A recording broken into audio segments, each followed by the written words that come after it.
So the gaming industry is in currently a lot of chaos. Everybody knows this. The gaming industry, between the massive layoffs that are currently happening all throughout the industry, and then on top of that, the raising prices with Nintendo deciding to start off an $80 trend, with Microsoft following suit and Sony not too far behind. It is very clear that everything is completely exploding throughout the industry, and yet here we are, where you have one of the companies that was most hated in America, which I find to be hilarious, by the way, which is EA. EA has decided that they are not going to be raising their prices due to anything, right? It doesn't matter if Grand Theft Auto is going to release at $100 to $120. It doesn't matter that Nintendo's raising their prices. It doesn't matter that Xbox is raising their prices. According to EA, they are not going to be raising their prices whatsoever. Now, me personally, I think this is only a matter of time before EA decides to say, you know what? We actually kind of want to do this. But their current reasoning right now is very interesting. But overall, this really starts with you. This starts with us. This starts with the gamer, right? People are deciding that whether or not they're going to pay for $80 or $90 or whatever. There are games out there that have completely destroyed this narrative. And I've spoken about this many times in many videos, and we're going to get into it in this video as well. Clear Expedition 33 and Oblivion Remake are two video games that came out within the same week, and both of them are narrative destroyers overall to this entire conversation about $80 and $90 video games. These are AAA quality video games, especially Oblivion Remaster, which is obviously a remaster of an older video game that is beloved by many people, and myself included. Oblivion is one of those games that is being offered for $50 right now at a remastered quality, and yet they are charging only $50 for this. Whereas other video games, for example, Nintendo announced that they are going to be releasing Legend of Zelda, an 8-year-old video game, on their Nintendo Switch 2 for $70 base price,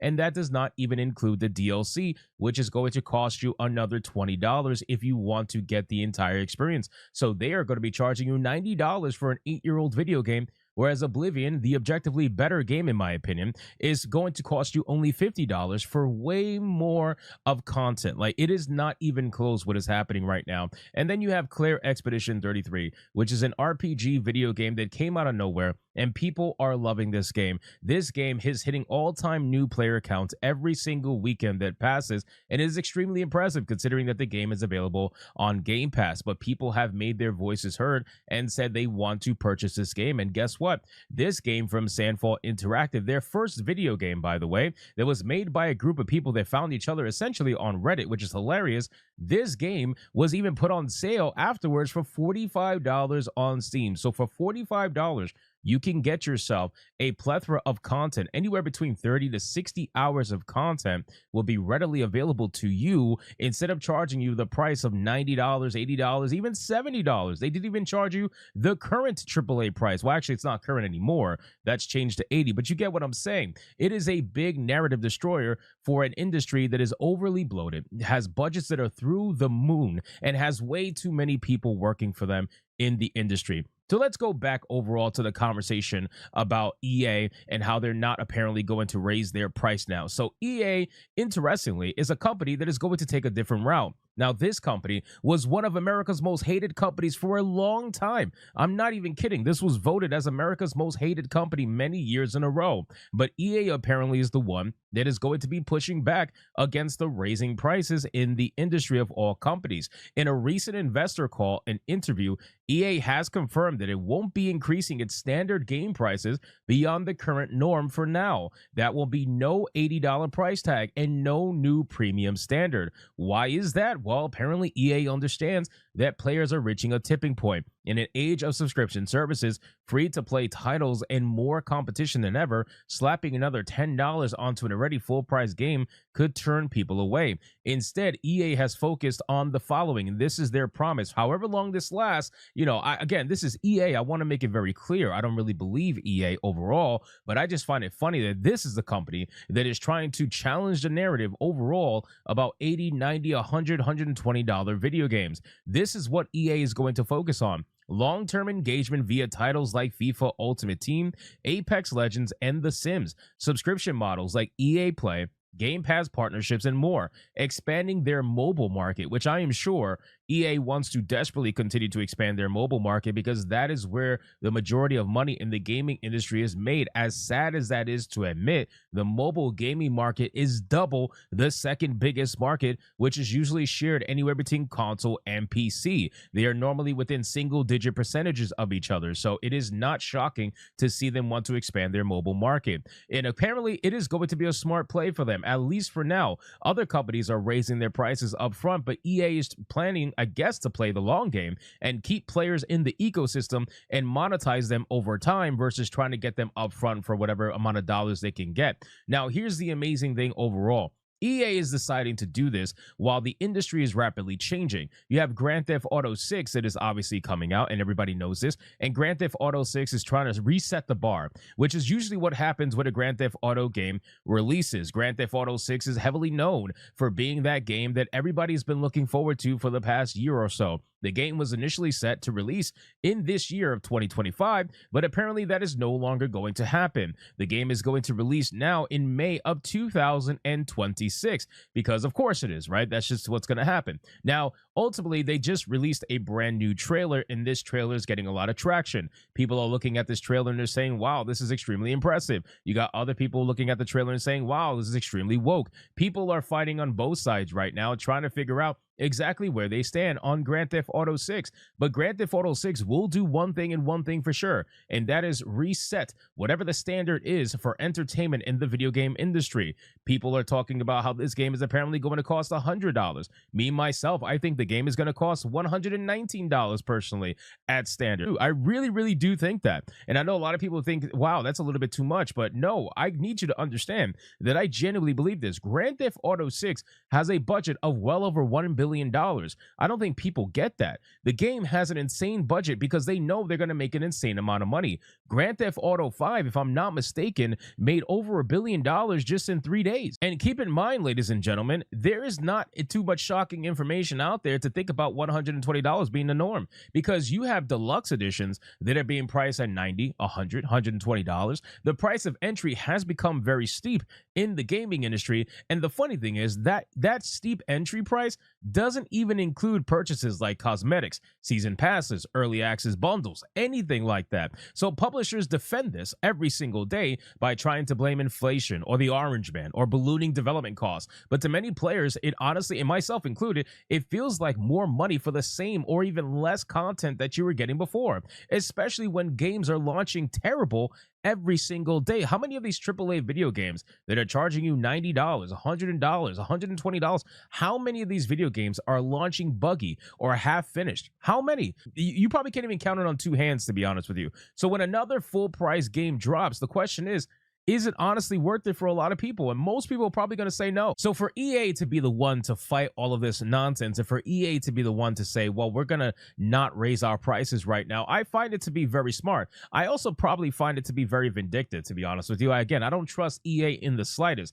EA has always been the poster child, right, for the most predatory monetization practices out there. You know, surprise mechanics. Anybody remember the surprise mechanics thing? Again, EA is not exactly a very innocent company, so I find it very interesting that they're the ones that are saying, no, we are going to do what's best for the gamer. Yeah, I don't believe that. But again, to be seen as reasonable for EA is pretty damn hilarious. Now let's talk about the overall effect about Grand Theft Auto 6, because Grand Theft Auto 6 is pulling the entire industry in itself. I'm telling you, Grand Theft Auto 6 is essentially what is a black hole in the industry, pulling everything else towards it. And Hideo Kojima, one of the most legendary creators of video games out there, the creator of Metal Gear Solid, recently confirmed in an interview that some studios are in fact adjusting their release schedules around GTA 6. This has been a rumor that's been floating around the gaming industry for a while now. People have been talking about this being a thing. Borderlands director was accused of pushing up his release date to avoid Grand Theft Auto 6, and he says that has nothing to do with it. But again, people are spreading this rumor around, and apparently Hideo Kojima is confirming this rumor. He recently confirmed it in an interview that some studios are in fact adjusting their release schedules because no one wants to compete with the cultural juggernaut known as Grand Theft Auto 6. Now let's be real, launching next to Grand Theft Auto 6 is probably not a great idea. It would be like putting your indie film in theaters the same weekend as Avengers Endgame. Probably not the best idea, right? So I would probably think that this is going to be a thing all throughout the gaming industry, even if people's egos are not going to allow them to admit this. But developers all must know this. Publishers must know this too. And even major franchises are likely moving their release windows to avoid getting buried. But again, we are going to see a void that is going to open around Grand Theft Auto 6. It has to be. Now, keep in mind, Grand Theft Auto 6 got delayed to 2026, which means that I think it's pretty safe to say that people that were delaying their video game because they were unsure about when GTA 6 was going to release, I think it's safe to say that they're most likely going to be upping their release schedules. If you start noticing that developers or studios out there are upping their release schedules out of nowhere and they're coming out, 2 months early, 3 months early, whatever, I think it's safe to say it has to do with GTA 6. As much as most people don't want to give Grand Theft Auto that level of credit, there is no denying that that video game and that franchise is absolutely controlling the conversation right now in terms of gaming releases and the overall gaming industry as a whole right now. People have been waiting on bated breath to figure out when Grand Theft Auto was going to release, when it's going to happen, when is it going to drop. But now we have the official date and now we know when that's going to happen, and people are going to start basing everything around that May 2026 release date. So expect people to push their releases earlier into the year. Expect people to not want to delay their game to 26 if they can, opt out of it. They're going to absolutely change up their schedule. Now, for the people that were questioning whether or not Grand Theft Auto 6 was actually going to be a $120 video game, I want you guys to keep in mind Grand Theft Auto 6 has, again, a rumored budget of well over $1 billion. That is an insane amount of money. The amount of developers that they have had to employ in order to make this game. The fact that they are pushing this game to the limit in terms of its graphical fidelity, its systems, its story, everything, its world building, the map is huge. There is no way that they are not spending well over $1 billion on this video game, and it's because they've made $1 billion in days before. Grand Theft Auto 5, if I'm not mistaken, has a total revenue of over $8 billion as a video game franchise. That is disgusting when you think about it. Over $8 billion. And I'm not even sure if that even includes GTA Online, which I highly doubt it does. So when you have GTA Online and GTA 5 making you billions upon billions upon billions of dollars over the last, 10 some odd years or so, it is insane what they're going to do with GTA 6. There's no doubt about it. So what does this ultimately all mean? Well, for me, it just means that the gaming industry is in a rapid change, and this is what we've been talking about in many videos. And when I do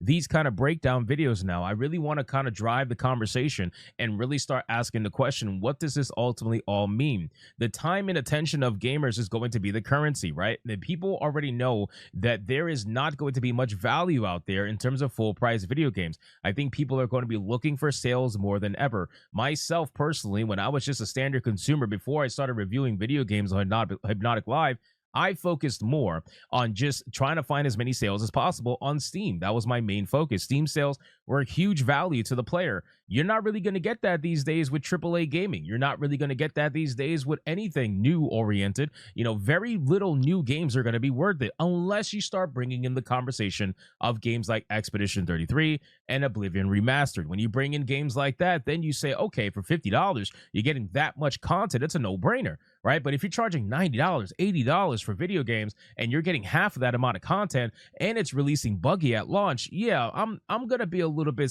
skeptical. So gamers have more power than ever. People need to be voting with their wallet, which I think gamers realized last year that they have the ability to do. The ironic thing is that people probably didn't even realize that this was even a possibility up until last year. For some reason, people really woke up last year and they got sick of it. They got sick of the overall nonsense that was happening in the gaming industry. The whole Cabrutus thing with SBI and whatnot really woke people up to their ability to choose and vote with their wallet. And that power, once it's attained, is not easily given back, and this is what's happening right now. We had so many layoffs in the industry last year. We had so many studios closed down. And guess what's happening in 2025? The same thing. It's actually probably worse. Studios are closing down faster than ever. Developers are being fired now this year faster than ever, and it's because the money has run dry. Quite frankly, the bloat is just not sustainable anymore. They don't have the ability to subsidize it, and they have to force their hand at this point. It also means that, again, publishers are watching how we spend our money,